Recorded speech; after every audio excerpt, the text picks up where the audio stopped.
Le projet est né dans la tête de Martine, qui est présidente de Pictura. Donc elle pourra vous en parler mieux que moi de la naissance du projet.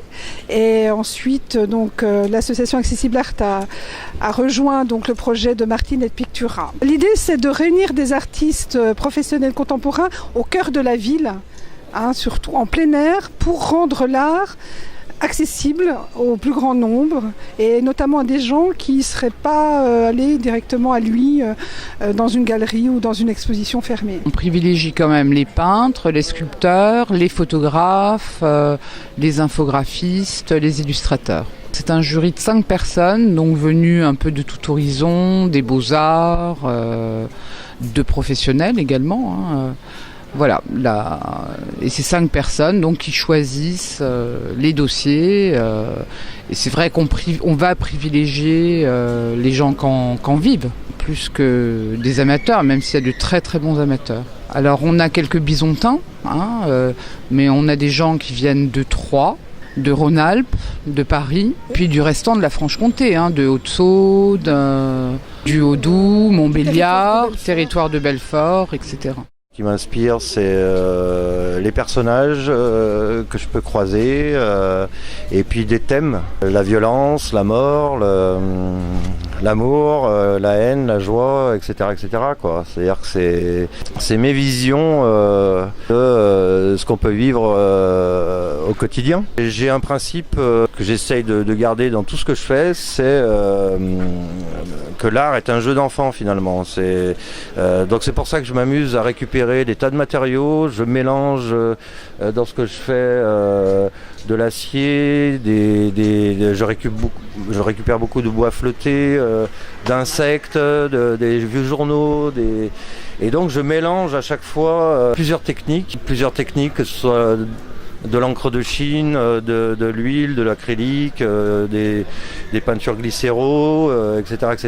Souvent je travaille à partir de taches que je verse directement sur les toiles ou sur le papier, et puis petit à petit j'essaye de les ramener à une image, on va dire, figurative. 50 artistes cette année, plus à terme, parce que là je tiens à rendre hommage à Martine Elaïque Breton, la présidente de Pictura, une des 2 associations avec Accessible Art, qui organise la Place des Arts. Elle a aussi un grand réseau d'artistes nationaux qui viennent enrichir l'offre locale. Et il y aurait, à terme, je pense, un potentiel très très important. L'art en période de crise, c'est quand même ce qui nous permet dans cette sinistrose de s'échapper un peu. Et c'est nécessaire, et là on le sent. D'ailleurs tout ce qui concerne l'art marche. L'art dans l'espace public. Aujourd'hui, les musées, c'est très bien. Moi, j'y vais. J'encourage les gens à aller dans les musées, mais c'est pas une démarche naturelle pour tous. Donc, c'est bien aussi que l'art aille à la rencontre des citoyens et des artistes vivants. Contrairement au musée, c'est bien parce qu'on peut échanger, on peut discuter, on peut toucher, on peut regarder. Et là, cette place des arts, c'est vraiment une grande réussite.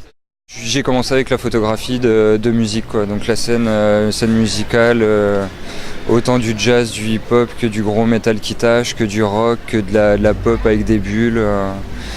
Et c'est aussi par rapport à ça, parce que j'ai un collectif qui s'appelle les Frères Lumière, et par rapport à ça on a la réflexion où nous on travaille tous à l'argentique pour la sauvegarde, puisque là on arrive à avoir des photos. Moi j'ai un disque dur par exemple qui a lâché en 2006, j'ai perdu 12 000 photos.